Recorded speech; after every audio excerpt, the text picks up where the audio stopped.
Good morning, good afternoon, good evening, good day to everyone, and welcome to the World Human Rights Forum 2021. This international conference is organized by the Metropolitan City of Gwangju in partnership with UCLG and the WHRCF Institute and under the patronage of the UN, OHHR, and UNESCO. I am Amanda Fletty. I will be moderating part of today's session. I'm the coordinator of the Committee on Social Inclusion, Participatory Democracy and Human Rights of UCLG. And we are co-organizing today's session with the Department Council of the Seine-Saint-Denis in France. And you are attending the session on how to realizing the right to city for all, local government fighting violence against women. So this session for us is a very important session.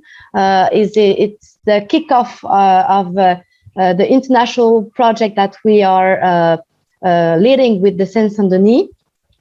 This is an international project that we're launching today is supposed to be a 3-year project, and with the main aim is to generate territories, caring territories for women victims of violence, and to share public policies among different regions that are led by local governments, and also to advocate international discussion on how and the role of local governments fighting this violence against women.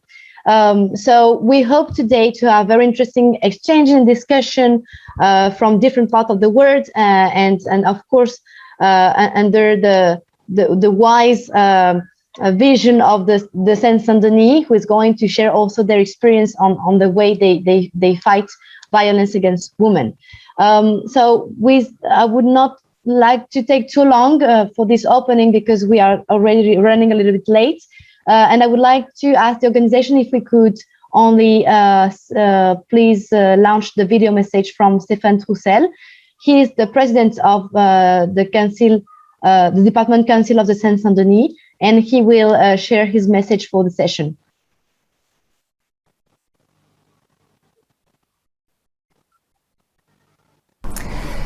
Bonjour à toutes et à tous. Je suis très heureux d'intervenir dans Morning, everybody. I'm very proud to take part in this workshop for the 11th World Human Rights Cities Forum. Taking part here is an essential issue representing the Seine-Saint-Denis department, very committed in the struggle against violence against women. We've had a great tool, which is our departmental observatory on violence against women, on which Ernestine René is responsible. You know all. I would like to greet. This observatory is allowed to work with all local stakeholders, which is essential to lead efficacious policies, police, justice, national education, health services, associations, the municipalities of our department. I would like to point out some setups that have been started by the observatory. The campaign Youth Against Sexism, the emergency housing for victims, support of the department.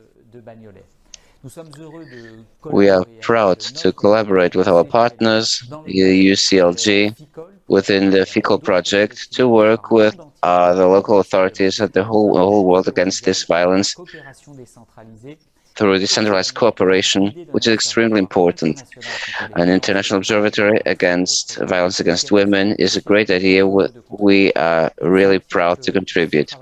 We are happy to see this work disseminated throughout France and the world. The Minister of Human Rights has designated Ernestine René responsible for local authorities. It's each our responsibility, and thanks to this we can make progress. At the Department of Seine-Saint-Denis, we are still engaged together with you. Thank you very much.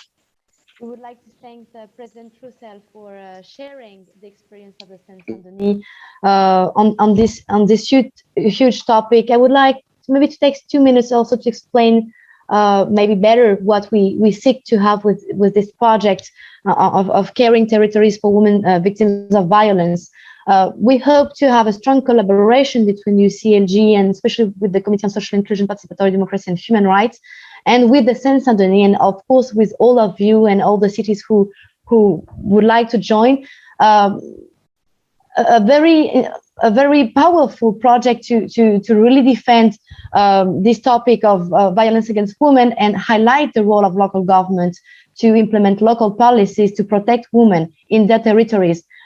We have seen during the pandemic that the cities who had existing mechanisms and office and policies to attend a woman who are victims of violence, they have bring a concrete response to this increasing of violence that we have seen during the pandemic, and they brought their attention also to the other local governments who would not have engaged yet to protect women victims of violence, to engage better with this topic and really to implement local policies that can attend them and can also, I would say, really bring an improvement to respect women's rights, and especially so they can feel secure in cities. I would like now maybe to invite Federico Battisto-Poitier to moderate the first panel. So Federico Poitier is part of UCLG policy team. He will be also following all the project that we are having with the Seine-Saint-Denis. Federico Poitier, are you here? I cannot see you, sorry. 여러분 안녕하십니까? Sí, estoy aquí, Amanda. Yes, hello, I'm here, Amanda, and thank you very much. I'm going to speak in Spanish. It's an honor to be here with all you. As Amanda said, I'm Federico from the UCLG, in charge of accessibility policies. I would like to highlight this such important subject we are tackling of struggling for fighting violence against women. We're talking about human rights and here cities' rights and SDG. They cannot be fulfilled without this such important subject, both regarding accessibility and from our Commission on Gender Equality, which is supporting and promoting political participation of women. I would like to get into the subject with this list of distinguished panelists we have today. And to come to the most interesting part, I would like to introduce the first person who's going to speak. She is the Vice Mayor of Quito, Madam Gisela Alcalá. I hope that you are there with us. Gisela, you have the floor. Thank you very much. Good morning, good afternoon, Federico. Those who are here in the morning in Quito, thank you, Amanda, and the Human Rights Commission of the UCLG. We meet again. Thank you very much to the female leaders who are here in this panel. So, great greeting from Quito, Ecuador. We've had really appalling figures created by the health crisis, violence, and impoverishment. Once again, it has been shown how women have been the big losers of all this crisis. The health crisis is shown with a cruelty and dehumanization. It would be good to say that it's new, it came with the pandemics, but unfortunately it's not. This is the product of a permanent treatment by the society and capitalist modernity. I think in this case it's a great opportunity, a great moment of specifically have supports in deepening these networks and engagements, so the support is recurrent from our struggle out of the effective cooperation to eradicate and struggle against violence. One of the sorts of violences that are lived by women, but we need to escalate and include all the feminized bodies. This is fundamental because there are a set of vulnerabilities. Ensuring the rights of cities for all would be simple in a constitutional state of rights, recognizing the right to city as a mandate and sets as a principle the urban policies to correct distortions of the current urbanization model, setting the social and environmental function of the city. But the social production of the city, it has naturalized many distortions, inequalities, and thoughts that have set up significations that have deepened into violence and segregation. This deputy State Department, how living as an Afro-Equatorian woman is very symbolic from this social organization. Living in these quarters, this is how it's so important to be the voice and creating public policies of a holder of rights who have lived exclusion and violence on a permanent basis. We have many critical aspects, but also challenges. Quito has an integral protection system where the city has a council of rights protection, where we act prioritarily, civil society, nation state, and municipality. The intention is to observe public policies, act on it, and ensuring rights and reparations. I have the position of representing it. It's not easy, especially the women who are part of the stereotypes. But why, among the many violences, the role of women in public life has been not only ignored and underestimated? To give voice to our diversity of our quarters and cities, because many of us are still stigmatized due to the sexual division of work, the glass ceilings, and our presence is unlegitimate. We always need to justify decisions we take on cities and territories because they are still masculinized. Only with active participation we can listen much stronger. With the signing of an agreement on Quito without violence, we had some short, medium, and long-term goals. Of course, the pandemic overcame it, and we had to act on it, creating an emergency and creating a protocol on transfamiliar violence. Where this pandemic accrued it too much, many had to lock up with them with the perpetrators of violence, so they had to become part of the solution. Additionally, we saw how it's with the child work.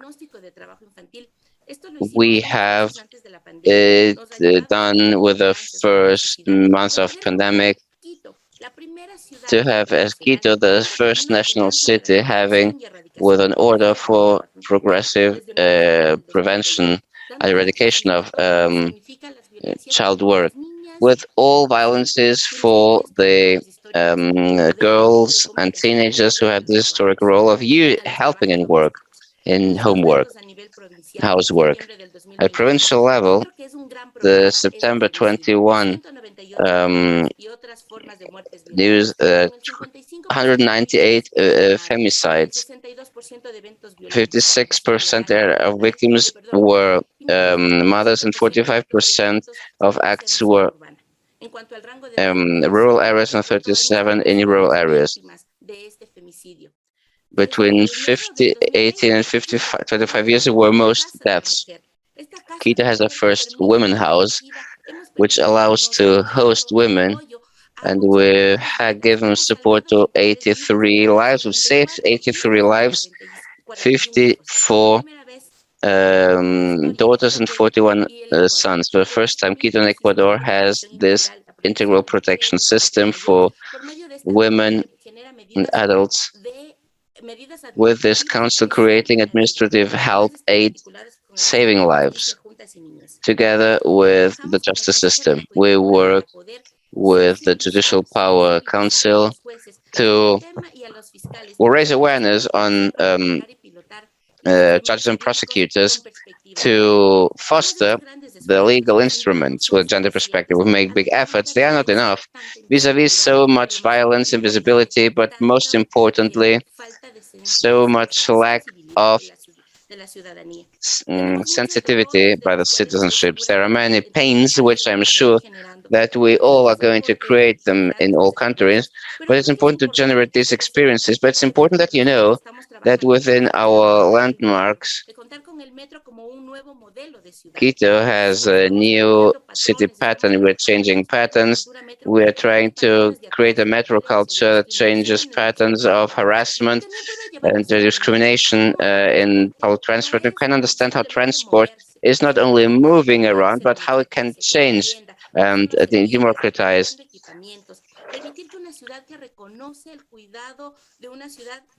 A city that gives care, redesigns. I would like to close with some milestones, cities that take care, but also to refuse this new normality that intends to have again racist, machoist, patriarchal cities that naturalize violence, that exclude, and where media are just accomplices, filling their rating with figures of violence. We need to foster these networks to the exchange of experiences with sorority. But we need to set specific steps.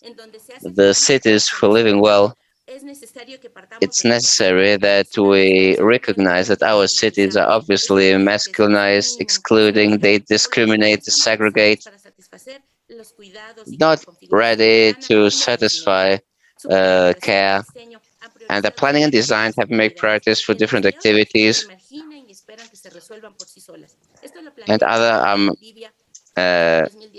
this is what Black Aldia sent 2018. What would imply placing care at the center of public policies? A new production of meanings, of thoughts, reconstructed based on values, with caring cities that are able to rewrite these cities, that struggling against criminalization of poverty, where taking out of normality the violence, and on the other hand, creates a normality of difference.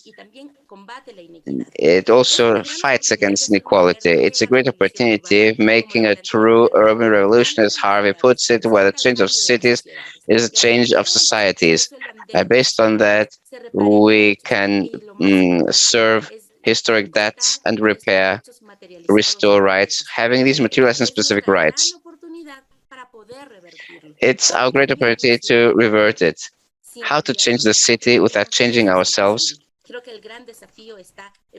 I think the great challenge is starting with us, where the ideology, where women are the trigger for change. Thank you very much. Thank you very much, Vice Deputy Mayor. I think those who are in Gwangju could listen. They would be really applauding, because we've touched many points, and to me it has been many things that I loved was this crossover way, how you talk about women's rights and struggling against this violence. Women are different, and this is because this policy is transversal, not only in terms of rights, but also mobility of other sectors. We're seeing that we are girls, mothers, elder people, so this is really touching, for the example from Quito. And going beyond how you use the data, it's so powerful to see that there are data in the cities that are being used to change the policies and showing why we are working on local rights. So thank you very much.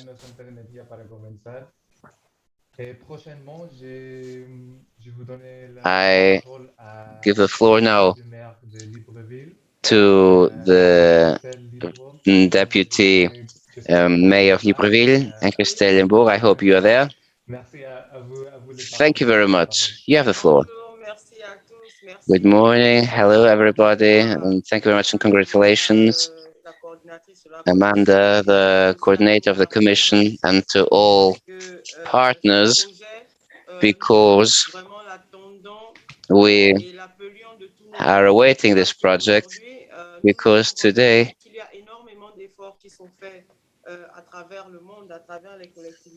We see through the local authorities that take us together, but also through federating tools that are able to hook up all these efforts to set up innovative solutions.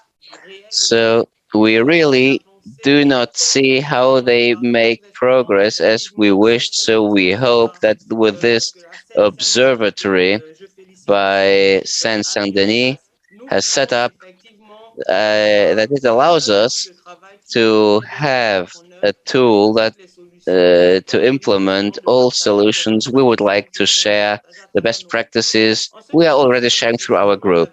Regarding the city of Libreville and Gabon, I would like to say that the local authorities are very interested because after pleads by Sylvia Bongo Mzimba, the First Lady of Gabon, the civil society and local authorities and all women's organizations have come together, and the National Assembly of Gabon has changed 3 texts, the civil code, because in the civil code, we, the local authorities, have a framework to know is exactly where to make statements of recognition. And you know that on this issue, we have a lot to do because this phenomenon, for instance, of a patriot children, because at the time there was said that it's 3 days after declaring the civil state of a child. But it was not obvious for those who live in in urban and rural areas. This we found after this deadline, children which are ghost children of cities because they have no identity.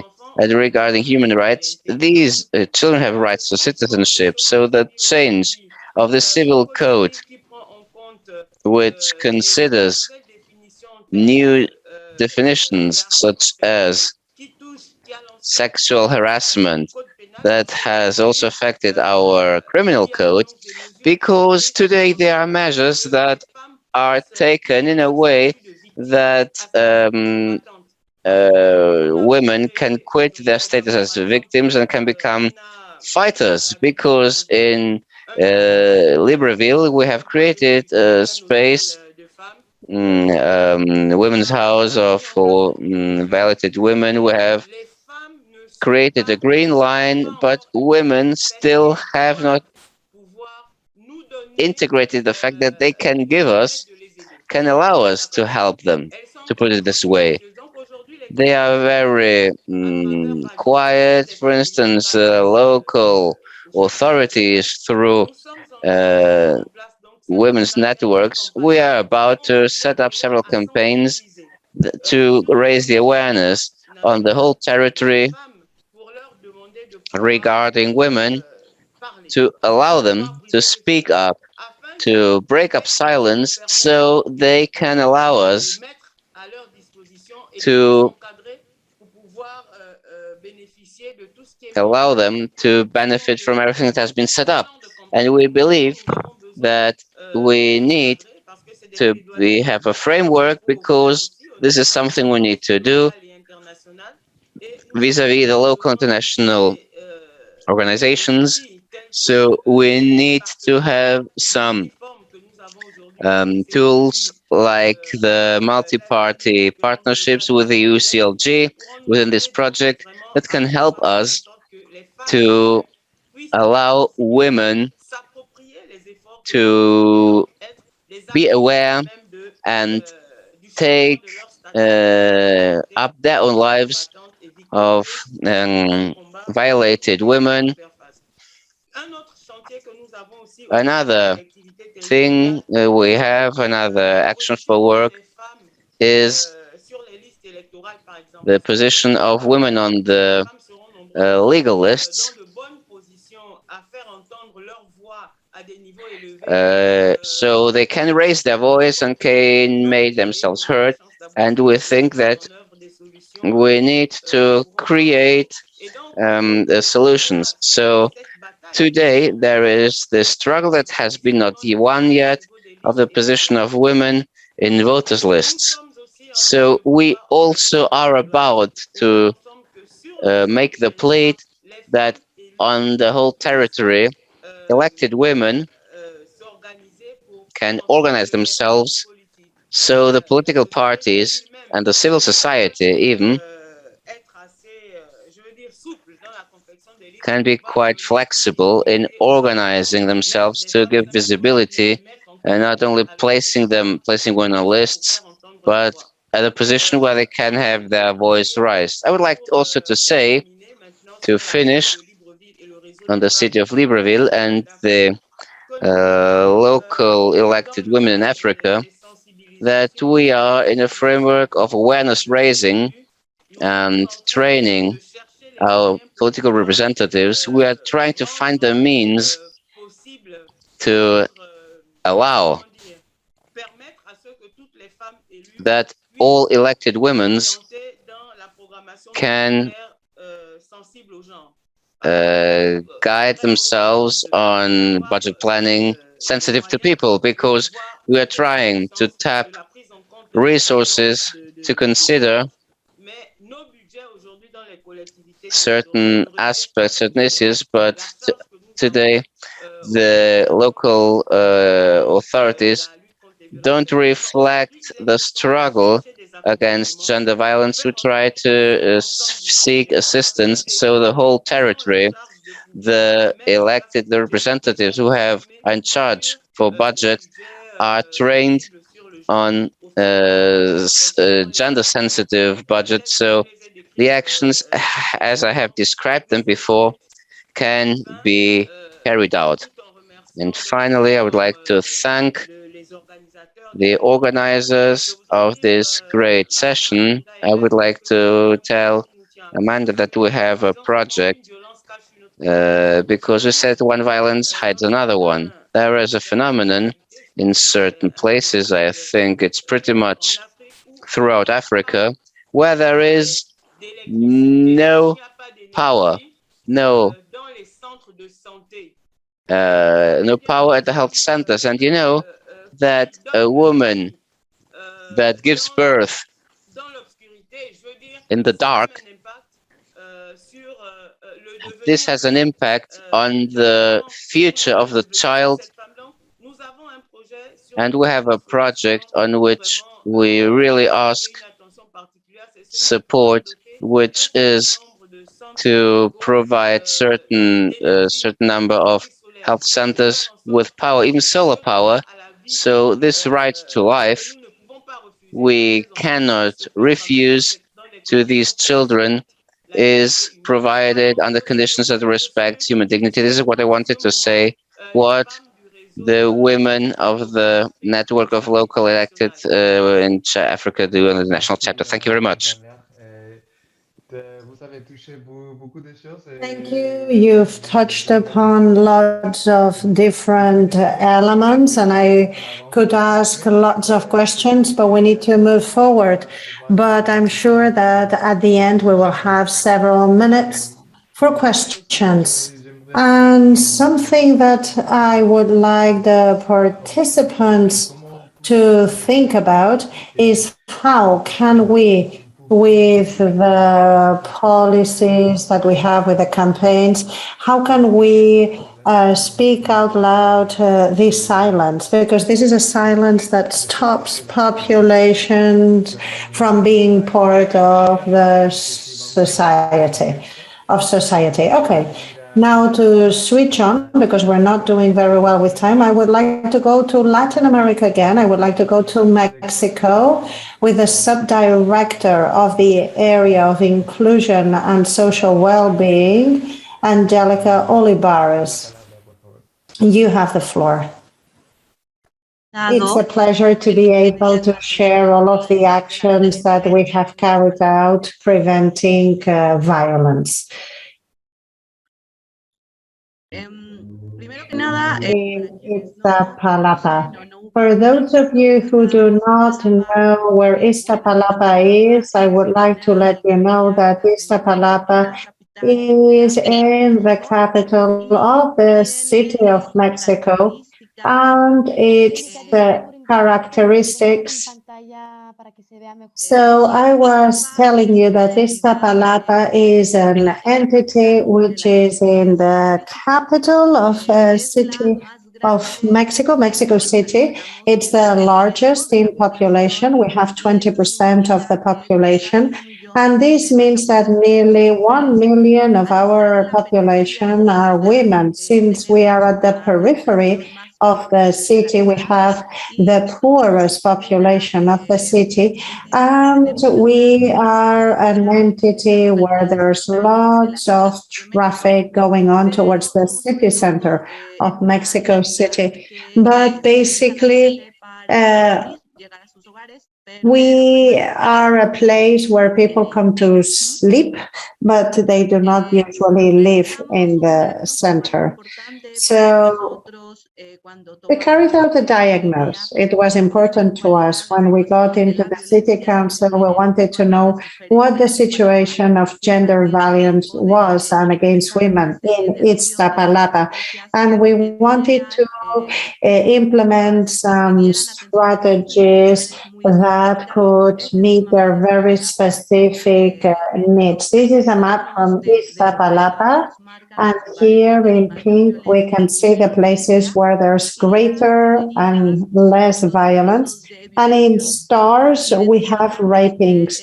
And we identified that 82% of raping claims are done inside the households with the kids. The perpetrators are usually fathers, stepfathers, uncles, cousins. So we needed to carry out a mapping, a diagnosis to understand what people were experiencing in Iztapalapa. Because without that, the actions that we would start wouldn't meet their needs. And this is why we created this diagnosis. And as for the diagnosis, we created a whole set of programs to decrease violence against them.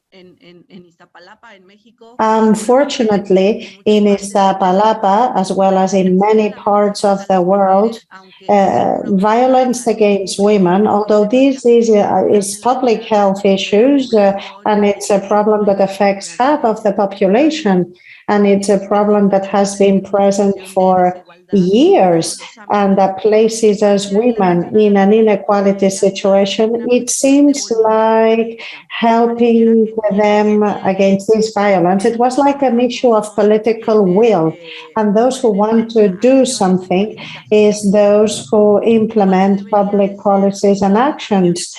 But it should have been an obligation because in different international treaties, this is an obligation of states. But unfortunately, it has just been an issue of goodwill. In Iztapalapa, fortunately, we have a mayoress. She is feminist, and we have created lots of public actions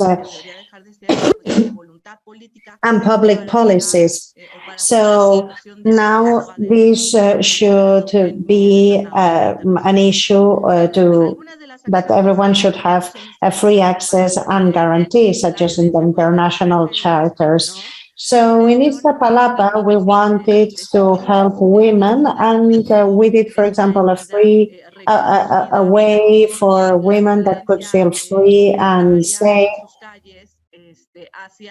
Mexico City is well known because of violence in the street towards all people, especially against women. So we created this strategy of this path for free and safe women. We wanted to intervene in the streets of Iztapalapa through accessibility, mobility, lighting, but we created a program which is called Mural Iztapalapa. We want to share culture through the murals and the walls around Iztapalapa. And we try to have those walls having messages on prevention of violence and also to make women visible. Women who are carrying out those, who are walking through those paths, for people to know that we women, we exist and we have the right to live a life violence-free. This strategy started in Iztapalapa, and the government of Mexico City it has now replicated it. Another strategy that we also implemented in Iztapalapa, Mexico, and in the rest of the world is the contingency to have women. Well, because of the pandemic, women had to be enclosed with their perpetrators, and also because they had lost their jobs, economic reasons, and health issues. So there was more violence, and we created a program called Siempre Vivas, and there's some professionals that could go to the areas with greatest violence in Iztapalapa, and they could go through the different households to start with the family sensitization processes to know how they were feeling, how they felt. And we were giving information to women about what they could do if there was a case of violence, to create an attention network that could go straight to their households, because obviously they couldn't go out. And the telephone line for women's support, they were very busy. Many times it was difficult to get hold of the line. So we were taking the 230 professionals to women's homes to give them contention and information. This was a strategy that Iztapalapa, well, we're very large. We have around 2,000 people in our city council, and we covered 70,000 families, and we think that it was good while we were locked down because of COVID-19. Moreover, we also realized that we needed to reinforce the attention centers to women, and we implemented the strategies of the households of the Siempre Vivas, Always Alive.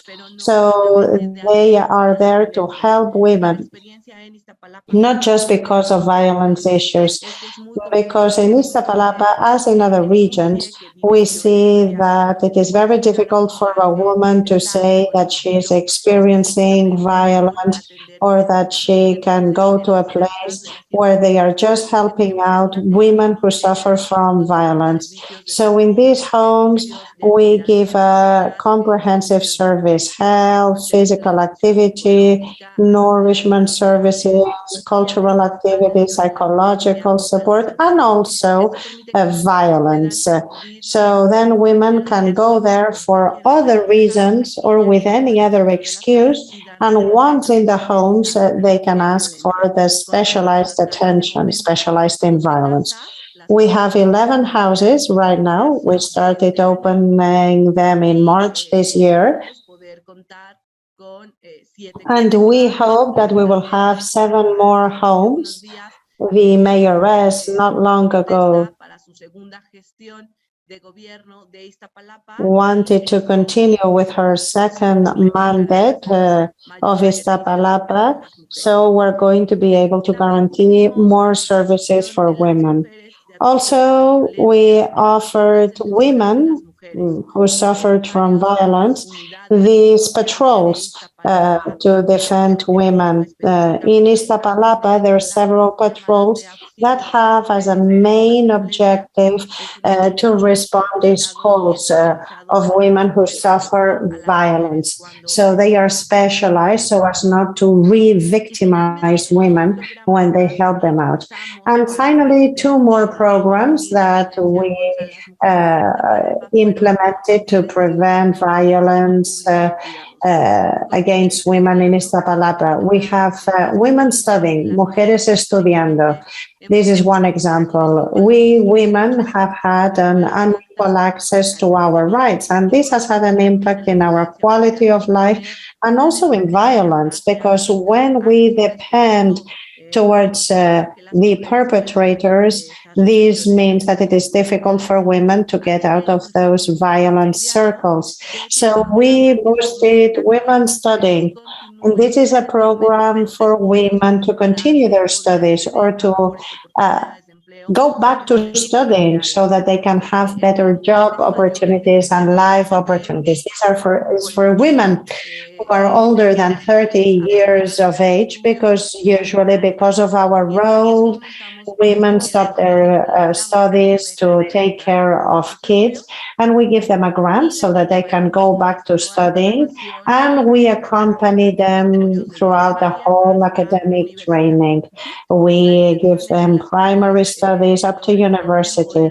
We want women to be empowered, also economic empowered through best job opportunities, and thus we can break violence circles like this. Another program is the public system of care.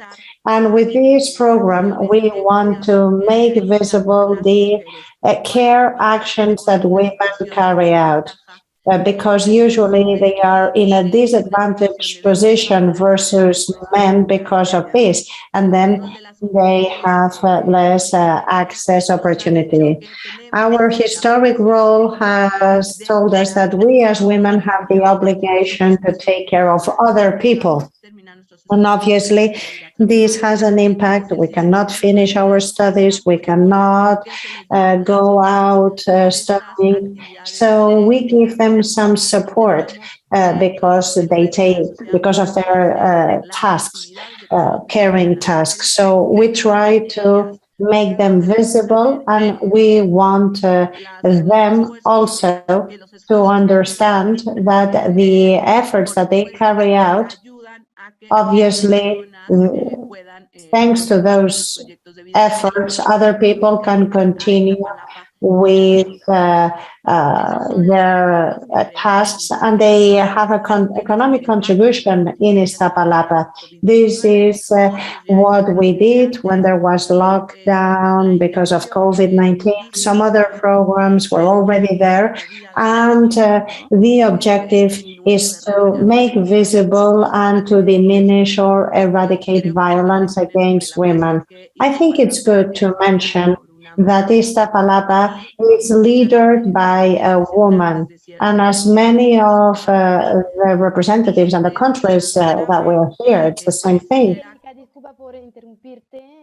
Sorry that I'm interrupting, but we have a problem and we need to interrupt you because you've exceeded those 7 minutes. And then afterwards in the debate, if you want, we can continue. So just a few comments and we need to move on. Yes, of course. Just wrap up with a couple of words and then we'll move on to Fabiana. Yes, I just wanted to say that women who are ruling are those who are preventing violence the most. We need to acknowledge that, but we need to have this done by more people, not just women. It's important to add efforts to help women. Thank you very much for your intervention. I think that the experience of Iztapalapa is very interesting because we need to observe, but we need to act and to transform. And this is what we're looking for through the project, and the experience of Iztapalapa can help us a lot in this international project. Now I'm going to give the floor to Fabiana Goyeneche from Montevideo. It's our last presentation. Fabiana, you have the floor. Thank you, Amanda. Thank you for having invited me. And Thank you. I know you had to change the agenda because of me. You know how things are in the city, but we really wanted to make the most in this Metropolitan Day and in this gathering for human rights.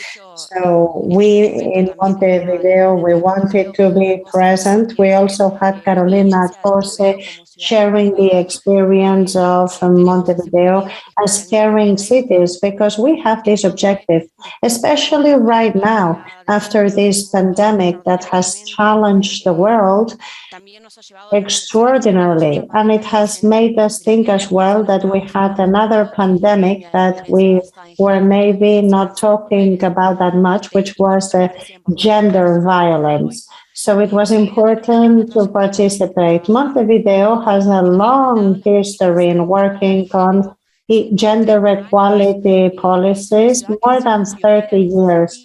We've been pioneer along these lines.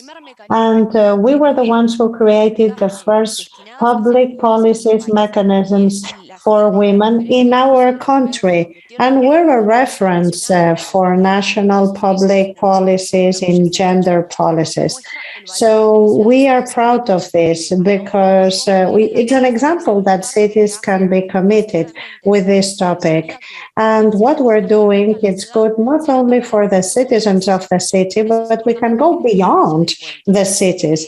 This is why it's important to have these gathering points. So we have experience in generating equality plans. It's the third gendered equality plan. And this is for public policies in Montevideo to have this gender perspective. So at that time, we had the Secretariat of Women. And we had their policies that were aimed at women. And now we have more cross-sectional unit, which is the general unit that has a direct connection with the government of Montevideo. And there's a link with all of the departments. Right now, we have a gender approach in mobility, in all different areas. We see, for example, how women use public transportation and how care tasks have an impact in the use of public transportation. And we've seen interesting and worrying things to help people. Right now, with the pandemic, we had a big challenge because we had a health crisis and it was a socioeconomic crisis that had a very big, deep impact in women. Women in Latin America have stopped their economic independence for decades because of this pandemic. So the main objective in Montevideo is to give them basic support. We are focusing on 5 axes to respond to the pandemic. And these axes are linked to food intake, the territory, the housing, and health, and gender violence, as well as work and employment policies. They all have a gender approach, and they take into account, for example, access and rates for women in employment policies. We want an intersectional approach. We want to take into account accessibility, people with disabilities. We have the obligation to have a rate for Afro-descendant people, trans women, women with dependents, children that depend from them. So this is the emergency response, but this is something which is going to be like this in the future, because there will be some services that will have to continue, and they're not just an emergency plan. And especially as for gender violence, we had the Comuna Mujer, which was something we did in Montevideo. And with the civil society, we were giving psychological and legal support. Now we have a daily service, and we offer it for quite a few hours. And we have professional teams that have been reinforced along these lines. And we're also carrying out policies for gender violence in polyclinics for health issues, because in the primary health level in Montevideo, we focus on that, and we work with boys and girls who are victims of abuse or violence, because we're also concerned about this factor, which is violence and abuse towards children, and they are all very deep conflicts, and they have deepened even more during these months that we have been locked down with different measures. Because we know that this has generated more delinquency, maybe less delinquency in the street, but we have other forms of violence, such as violence towards women, towards children, and it's also an obstacle for women, and they cannot claim it anymore. So this is why it's important to accompany women, for them to know what alternatives and tools they have, and in the case they want to carry out a legal claim, it's important for them to have the information. And also the civil relationship, for example, the relationship with their kids. Okay, I'll give you 30 seconds.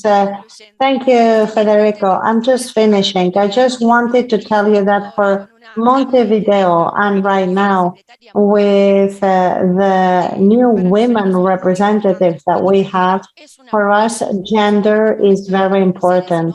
Gender policy is important for now and for the future.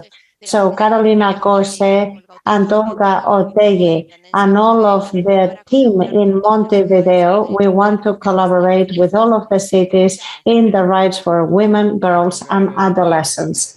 Thank you very much. I'm sorry, Director, that I interrupted you. And I wanted to go, there's so many points that I wrote down and wanted to ask you more questions about.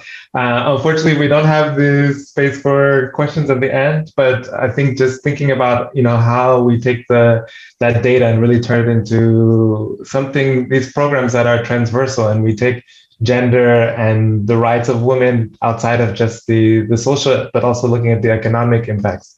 So thank you so much. Sorry for cutting off, and I wish we had the time for the questions, but we don't. But who knows, maybe in the follow-up note, we'll be able to have some space for those. So I wanted to move forward to the Director of International Affairs Relations from Seine-Saint-Denis, Magali Filcavet. Are you there, Magali? Oui, je suis là. Ah, parfait. À vous les paroles. Bonjour à toutes et à tous, un grand plaisir d'être là, un grand merci. Yes, I'm here. Thank you very much. It's a pleasure to be here. I'm very inspired with all of these experiences that have just been described, and especially because of this role of these women directors, politicians that talk about the violence issues in local groups. I understand what the representative from Quito said. Yes, we need to have important international gatherings like this, but it's important to get into action. And we would also like to contribute in the second part of the panel to see how we could organize ourselves in this worldwide observatory. So thank you very much for the presence of Mayor Alfayez. It's a pleasure to have you here. You will talk about these issues in Jenin, his city. I would also like to thank Ms. Siti Fawata. She's with us next So Ernestine René from the Observatory of Struggle Against Violence Against Women in Paris, and she will present our proposal of the creation of an international observatory of local groups to protect women against violence. So Ernestine, you have the floor. Thank you very much. Yes, we are seeing changes that are quite impressive. This is the first thing I wanted to say. The second thing I wanted to tell you is that the Observatory of Seine-Saint-Denis is the result of a work of the European Charter of Fundamental Rights. So we're really into the topic because the issue of violence against women is really related to this. An observatory is to have a partnership there that are together. Partnerships on a territory, the services on a state, local policy, police, health, the legal entities. It's the services of the region itself, which is proximity services, very important. Also, the associations who live in the territory. This is also very important because they're also important surveillance point. This is the first thing. Second idea is about carrying out a shared diagnosis. It's about seeing how we use violence. So we should have all of the partnerships there and to see the figures. For example, when the national police say that they have more violence, we are very happy because this means that the police is reacting better, helping women more, because we know that if women are not well understood, they will not reveal violence because they talk, but they are not listened. They're not understood. Our objective is to have them listened. So shared diagnose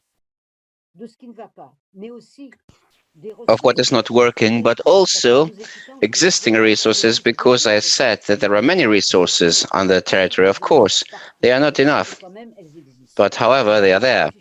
And for instance, if I take the matter of lodging, of housing, when a woman needs to leave home because she's a victim, we need lodging places, and we don't have them enough. And in Seine-Saint-Denis, we have a public policy consisting of allowing people leaving the lodging to go to the steady home. And the third element of this shared diagnosis is submitting proposals for effective territorial public policies. All this, of course, is at our department level, but it cannot be applied exactly to the world. The shared diagnosis, there are figures that exist, of course, and what would be interesting is to see in each place how it occurs. I've heard about Quito, Montevideo, Libreville, Mexico. This made me travel, but also made me think that there are many possibilities.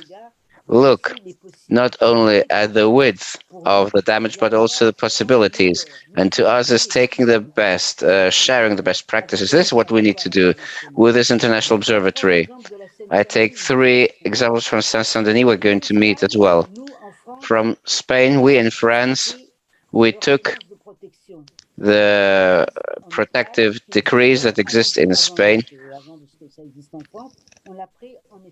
We had taken it from Spain, and finally, this works in Seine-Saint-Denis, not enough, and I would address the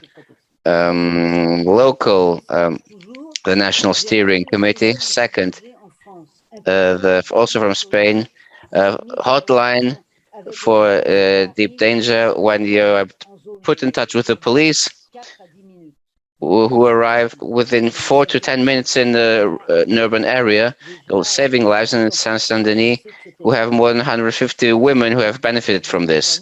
And then I take another example, which is coming from Latin America, which is, can you see that, the violent meter? But we have invented in Seine-Saint-Denis in Paris, based on Venezuela, from the embassy in Venezuela. They showed us to us, we translated into France, and we received, hosted a Mexican delegation in Mexico. We saw that we also have a violent meter. We take the best from abroad, and from Sweden, I took the protective measures for children who are whose mothers are victims. So we have in Seine-Saint-Denis only one women's home, but I remember that from Quito we also took this idea of women's house some years ago. So we can do great things together, and this is what is important. Another thing, which is a pledge we can take together, I would say that throughout the world, not only in Seine-Saint-Denis, not only in Latin America, but all over, we need to have people, to have women believe in highlighting violence and to protect it, even though there is no penalty for the aggressor. So the FICOL project, together with the French Development Agency, is to address territorial observatories with privileged territories, the two territories present here, Jenin and Grand Comore, how to work on that, on a diagnose, but also working on the UCLG, and thanks to them,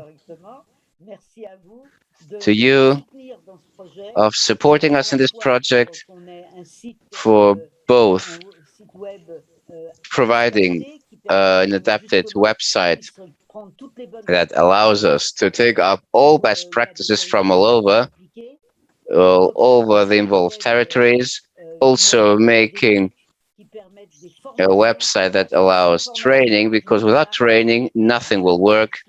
And in training, the first thing we always said that women do not report violence. So we need to put it on the table, and we need that we, the professionals, talk about it, and you, the elected, as well.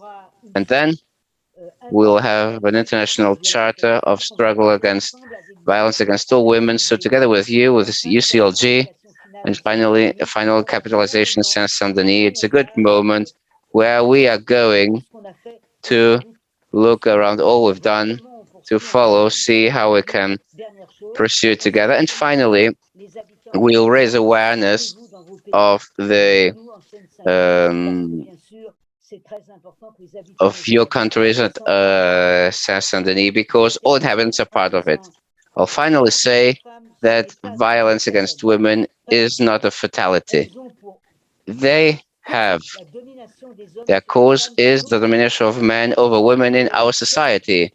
And as I said, the UN, it's not because I'm a dangerous feminist, it's just good to say within the Beijing Action Plan 2015, we just celebrated 26 years of, what is it?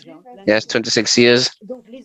So the origins of the human are the origin of violence against women. Human beings are going to eradicate violence against women. I think it's possible. And I'll take a quote I like a lot from Simone de Beauvoir, said, fatality only wins if we believe in it. We in UCLG don't believe in fatality of violence, so it's going to step back. Thank you very much. Thank you very much, Ernestine, for these words, which sets out the framework in the 10th territory in Seine-Saint-Denis. and the role the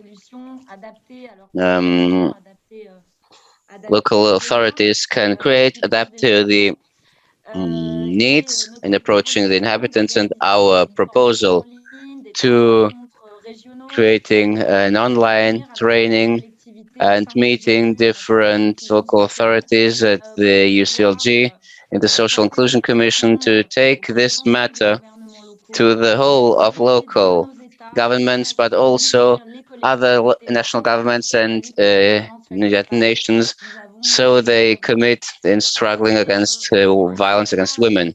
In this respect, the project starts in networking with our decentralized partners at the department, who in their turn engage in this first work and still don't have a public policy for you at the Grand Comores and in Jenin, Palestine. So I would like to address the mayor of Jenin, Mr. Sadi Fayez, to ask you what it means in a country like yours, Jenin, in the West Bank, which is also experiencing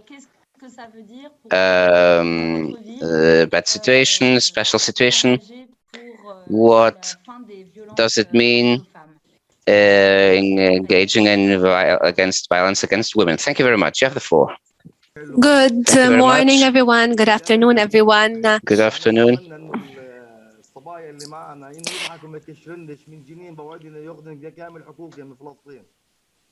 So I think that women in Jenin always have great hopes to acquire their rights. Allow me to thank all the organizers of this conference. Thank you. I would like to thank the president of Seine-Saint-Denis. I would like as well to thank you for sharing these experiences with us. We are glad to participate with you in this conference, and we have been participating in collaboration with Seine-Saint-Denis in many projects. We are extremely proud and happy of this cooperation, this coordination between Jenin and Seine-Saint-Denis. I would like to thank all the organizers of this conference. I would like to thank UCLG, and I can tell you that in Jenin, we are extremely proud to be working with all of you. In Jenin, we are always ready to work with you. We are ready to do everything we have to do to give women their rights, to grant women their rights. I'm the #1 supporter of women in Palestine in general and of women in Jenin in particular. We respect women, and if I did not respect women, I wouldn't have participated in that conference. I fully agree. We have the necessity, or we should be able to do everything we can in order to give women all their rights. It is extremely important to collaborate, to coordinate together for women to acquire all their rights. Yes, when I became mayor of Jenin, I appointed Wala Al-Shami, who is a woman, as a manager of the office of the municipality. This is how much I'm convinced of the importance of empowering women. I have appointed as well many women in other directorates, and for example, the head of the engineering department in Jenin is a woman as well. There are many other positions as well in Jenin that were granted to women. We believe that women are equal to men. Women raise children. Women are teachers, are mothers, and they can do anything they want to do. Women should be granted their rights, although they might encounter obstacles in certain cases. In Jenin, we have people from different confessions and residents from different confessions. However, if we truly believe in our cause, we will be able to overcome all the obstacles, and we will be able to empower women. In Jenin, in the council in the board here in the municipalities, there are 4 women that work with me, and we're always asking to increase the number of women who are members of local councils, members of municipalities. I would like to thank as well the head of the Seine-Saint-Denis Observatory. I would like to thank all those who have invited me, and this is what I had to say in brief. Thank you for involving me in this topic. I hope that we will always be able to work together, to coordinate, to cooperate for a better future for all women. I'm extremely happy to be with you today, and I hope that future meetings will be held in the future to share experiences, to share best practices, to share ideas that can enrich our experiences. We can cooperate not only in terms of fighting violence against women, but we can cooperate in many other fields as well. Yes, in Jenin, we're facing many difficulties, political difficulties, security difficulties, and this is increasing the obstacles faced by women, by children, and by the most vulnerable groups. This is why we can cooperate together on different levels in order to be able to secure a dignified life for everyone, every single person, men, women, and children alike. Thank you very much for your invitation. Merci, Monsieur le Maire. Thank you very much, Mayor. You have municipal services who are very engaged, especially the social assistants who come in November to create the project teams who are going to conduct a diagnosis in Jenin on this matter of violence. And thank you very much for your engagement. Mrs. Sati Farwata, the governor of Ngazija, you have the floor to say what your needs. Who is the first female governor of the Comoros in engagement of the struggle of violence against women? First of all, thank you very much. I would like to thank very much René and Ernestine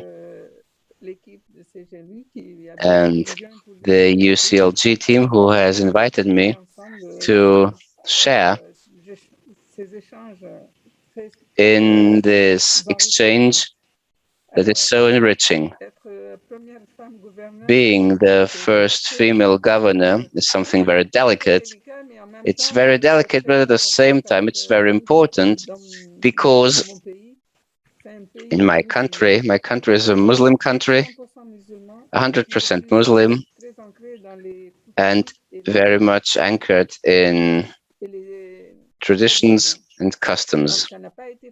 So it hasn't been easy to go this way, but we managed it. And we did because we have women who are very engaged, and we have a president who supports us a lot. And thanks also to the new constitution of our country, which allows to raise women and the youth to be taken more in consideration in society. This is one of the lighthouse measures of the new constitution. It's a job I started a long time ago, the struggle against violence, because I was National Commissioner of Social Promotion. So we try to do our best to accompany and fight against this violence. Many youth, especially young girls and mothers, are still violated. It has accrued lately in our country. We try to set up many measures to stop this violence. And hence, the idea came also thanks to the follow-up of René, who was willing to listen to me and to support me. It was very important to set up an observatory of the struggle against violence against women and girls in our country, because we know that one of the barriers in life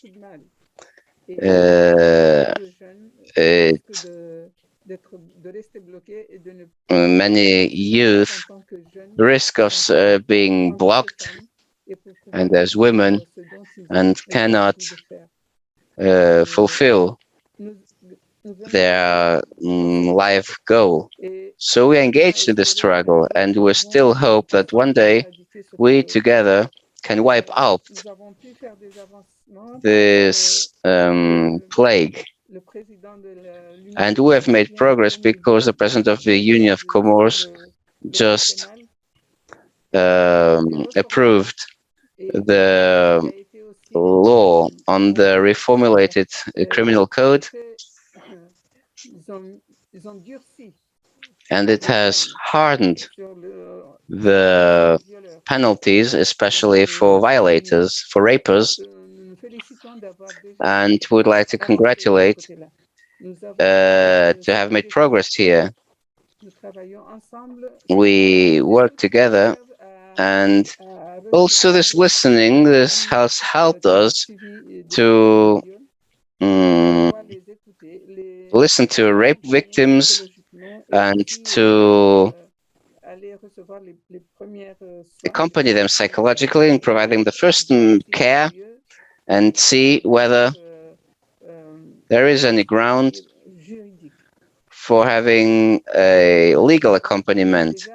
It's difficult, it's true, but some are there, and we would like to have more. Hence the idea of innovating again by the creation of an observatory, which is going to be very useful to disseminate the law, to improve also the knowledge on violence against women, and to go along the implementation of the observatory, which is going to help the government set up a national policy of struggle against violence. The government engages in improving the struggle against violence against women and girls who have been raped, because the fact that it is already there is really an enormous step forward. And as I just said, we have a shared diagnosis, and it will have a database that becomes more stringent, because with this observatory, we're going to be able to approach more the people in cities and villages, because in each city council and town council is going to be a bureau for rape victims. So they're going to be technicians, health technicians, legal professionals and psychologists, and in fact, a place where where the victim can have a place, a starting point to be listened to regarding what they are enduring.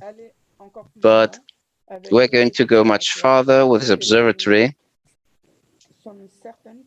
and we are sure that we are going to get there. Sorry. We have an awareness raising campaign to do in the community with the peripheral radio stations. We have an awareness raising campaign regarding the laws that have been implemented, so everybody is aware of this plague, because it's important to reach out to as many people as possible to be aware of the struggle. Thank you very much. Thanks to you who have programmed this exchange. We're very grateful. Thank you very much for the speech in presenting this project to accompany this diagnosis. To visualize this violence, there's a question for Ernestine.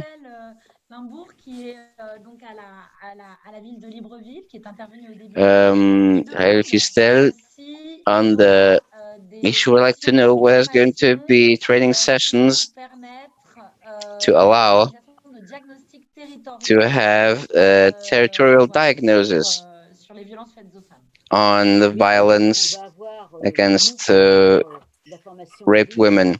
Yes, you're going to have online training and you're going to work on that.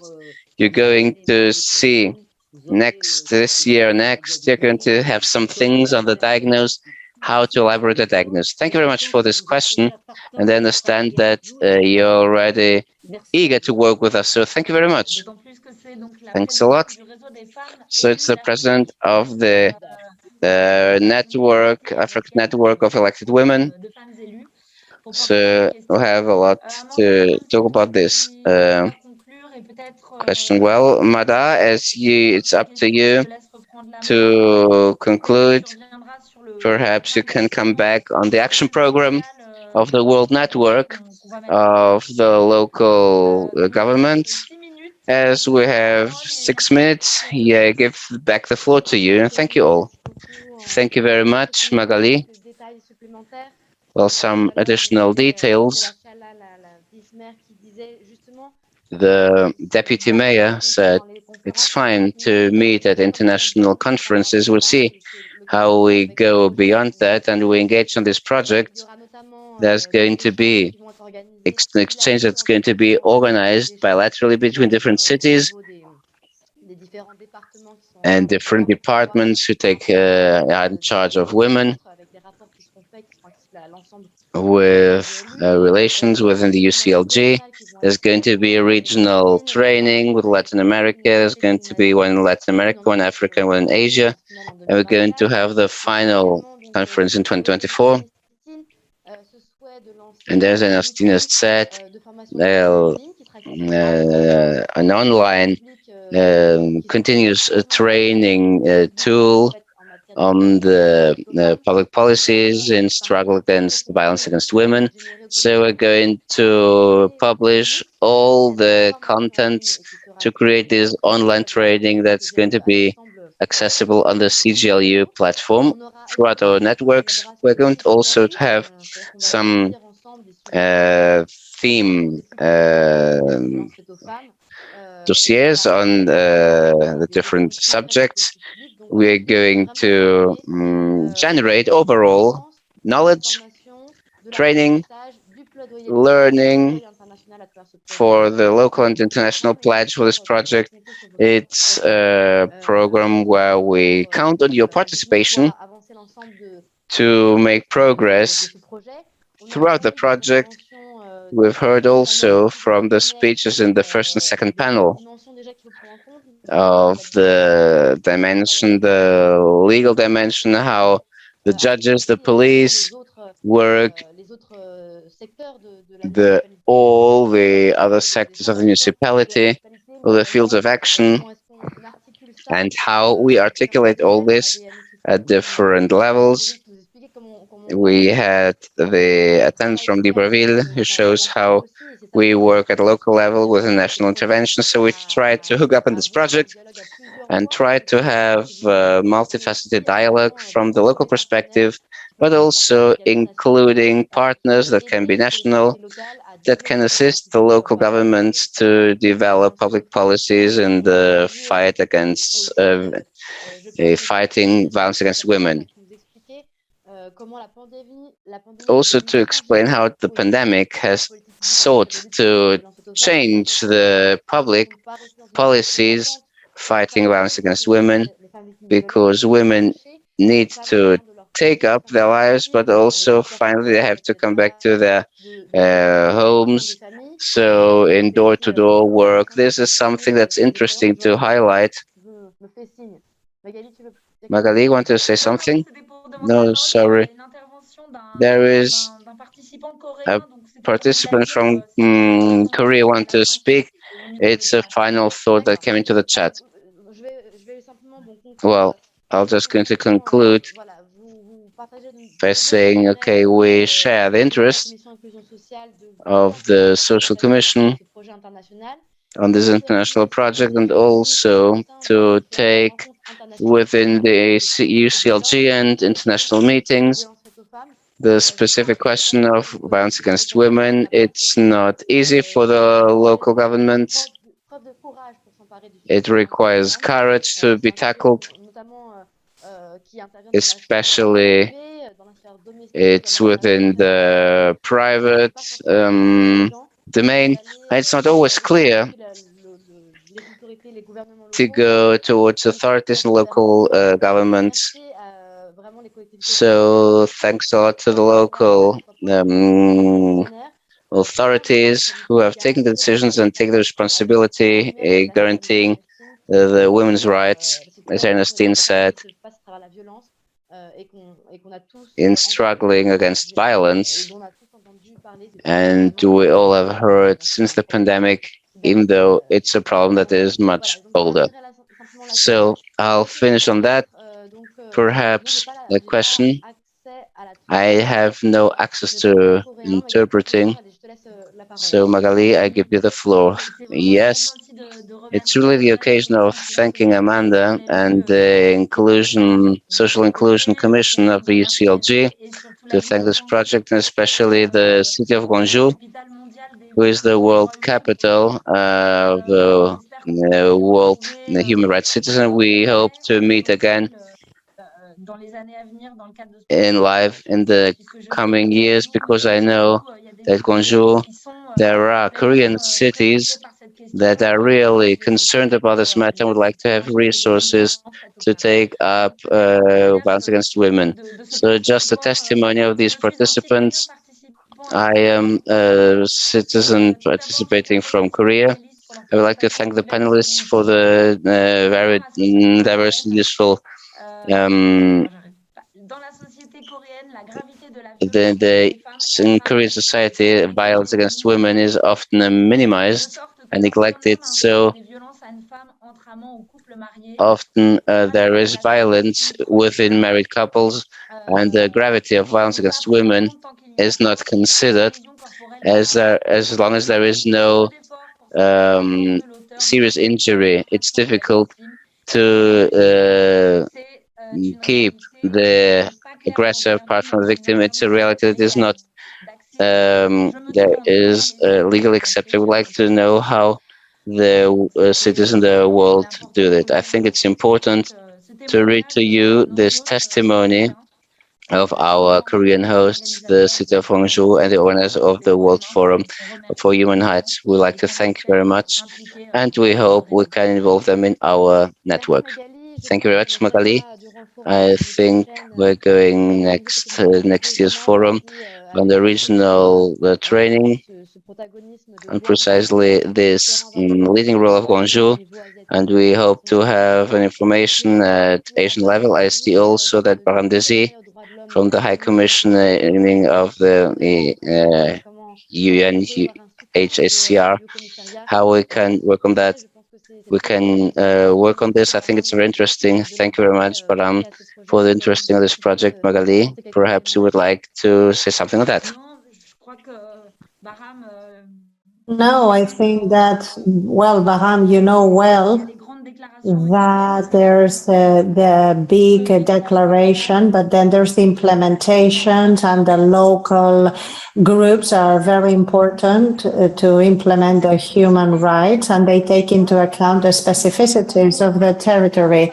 So I believe that if we could get your support and a recognition from your behalf, that's already very important, because the Office of United Nations for Human Rights acknowledges us as groups that are reacting to this. So if you could talk about these events as well and to participate in them, that's already a good help. Yes, we can get in touch. We can get in touch, because the best thing is to work together. So thank you very much. And through UCLG, we'll see how we can get in touch, because we all want to be very specific. So thank you very much for your proposal. Now, to wrap up this session, we got a video of comments of the special speaker from the United Nations on human rights. So it would be good if we could end up finish on the special rapporteur of the United Nations on these issues of violence against women. Thank you very much to the United Cities and local governments for the invitation to speak to you today. Unfortunately, I could not join you, but I'm very honored to have this opportunity to share some words with you, especially considering the role UCLG has played in promoting local governments' engagement to combat and prevent gender-based violence against women. Local governments are often key on whether policies to prevent and combat violence against women are effective. Many of them are directly running services for victims, such as local shelters and crisis centers. They maintain police forces and direct guidelines for law enforcement's response to violence. They promote campaigns at schools and in communities on gender equality and on the eradication of violence against women. They conduct studies and collect data on violence to tailor the government's response to the local challenges and realities. In today's context, when the COVID pandemic has upended the lives of so many and left so many women and girls more exposed to domestic violence, local governments have a crucial role to play. They must ensure, alongside national governments, that the pandemic of gender-based violence against women is stopped and women can enjoy their full human rights. My mandate as UN Special Rapporteur on Violence Against Women has benefited a lot from the information and work local governments have done and provided. I look forward to continuing to collaborate with you as we face so many new and old challenges in ensuring women can enjoy the right to life free from violence. Let's move forward together. Thank you. C'était donc le dernier commentaire de la rapporteure spéciale des Nations Unies, Rim Al. This was the last comment of the special rapporteur from the United Nations on this issue of violence against women. She will help us make visible this voice of the local governments who are fighting against this violence, and she will help us make visible all of these actions that we carry out, as well as everything that we can learn in public policies regarding this issue. So thank you very much. We will stop the session today. I don't know if we have 2 minutes.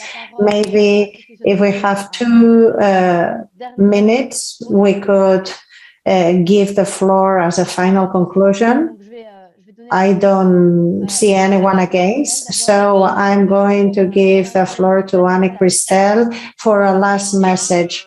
Thank you very much, Amanda. We are looking forward to carry out this project together because the success is going to be joint success. Violence in Asia is like in Africa, like violence in the States. So we're waiting for this collaboration, and we restate our willingness to work together. So thank you very much. And I hope that you will be able to come in Seine-Saint-Denis. Why not? So that you can learn more, so that you can also contribute with information so that we can consolidate this big project of international observatory. So thank you very much. Dichalat Salah. I don't know if you want to share some last comments. Yes, thank you, Amanda. I think that it was obvious that the importance of the commitment of cities is clear for gender equality, against violence against women and girls and adolescents. I want to restate the cooperation of Montevideo in this multilateralism in cities and also in the intersectionality of this work. We know that all women, we suffer gender-based violence, but we do not all suffer it in the same way because there's different topics involved and sometimes synergies are very harmful. So I think it's very important to say that women's rights are human rights, and that's why we have to continue working on this. Fabiana, Angelica from Mexico, would you like to say any last comments? Yes, of course. Again, I would like to thank the invitation on behalf of Clara Brugada, our mayoress. And I would like to underline what we just mentioned. It's very important to acknowledge and to make visible our task and the task that many women are doing in the world to focus on this violence against women. And let's try and invite more actors and actresses because being women doesn't mean to work for women. There should be more of us here in this struggle. Thank you very much. Ms. Alchala, I don't know if you want to share any last comments. Yes, thank you very much. I am moving, so maybe I will have some breaks or interferences. I would like to start saying that if we women drop our arms, the world is going to drop. So we need to hold our arms up high and we need to have a good guidance to stick to these commitments. It's not just one day work, it's all of our work, life's work. And in Quito, Ecuador, we will be part of this process to eradicate violence so that we can all live together. So thank you very much. And a big hug from Barcelona and from the world for you and for Quito. Mr. Mayor from Jenin, I don't know if you would like to share any last comments. Yes, I don't know if you're still with us. Well, if not, I can just maybe give the floor to the governor of Jeddah in Comor. Oh. I'm seeing that. Yes.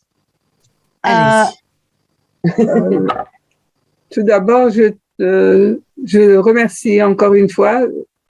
I would like to thank once again for this exchange. It's been very enriching. And I would just like to say that we need to be united together so that we can implement and reach well what we have committed to.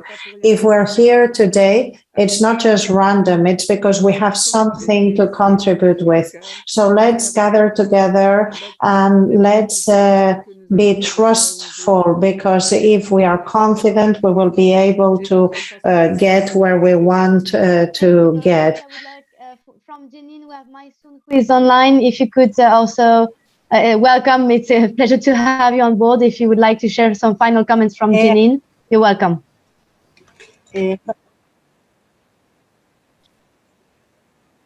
Maysoon. شكرا لكم يسعدني أن أكون موجودة هنا. Allow me to thank you. I'm extremely happy to be with you.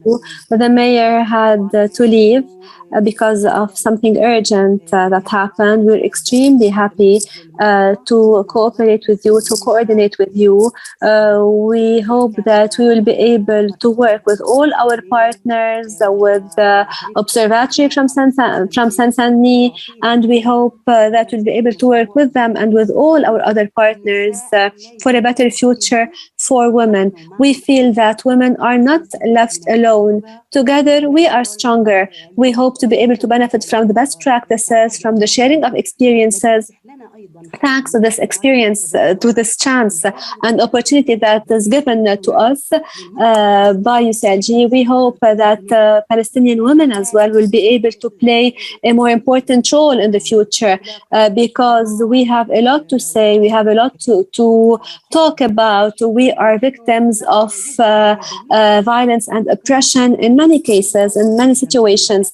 This is why I think we should all stand together with the women women from Palestine, women in Palestine are subject to a double violence, if we could say so. It is very important for us in Palestine as Palestinian women to be able to benefit from all your experiences. We need to feel empowered. We need your support. We need to have our voices heard. We are all for breaking silence. We need your psychological support before anything else. Yes, together we can be stronger. Together we can change our realities, whether here in Palestine or elsewhere. 20 years ago in Palestine, no one used to talk about women's right to education. But now we're talking about the kind of education and the quality education that should be granted to girls and women. We have many women's movements now as well that are quite active in the West Bank and elsewhere. Women are raising their voices. Women can play a major role, political role as well, and they can play their role in decision making. Sometimes societies or communities reject women's role. However, thanks to your experiences, to your support, we can together empower Palestinian women. We can overcome obstacles. We can improve Palestinian women's situation. Thank you for this meeting. Thank you for inviting us. Thank you for all the experts and thank you for all the panelists and the moderators. I hope that we'll be able to meet in the future. Again, I'm sorry because the mayor had to leave. We have benefited a lot from your meeting. Thank you very much. From Palestine and from Jenin. Words, Maysoon. And final comment from the Saint-Denis, maybe from Ernestine Magali, if you would like to take the floor for final comments. It's fine? Okay, so I think we should applause and have a big applause for this great session. Thanks to all our panelists and citizens, and hopefully this is the first step of a very interesting work to be had at the international level and at the local level, both at the local and international level, sorry. And we hope to see you soon for the next step. Have a good evening, have a good night, or a good day, depending on where you are.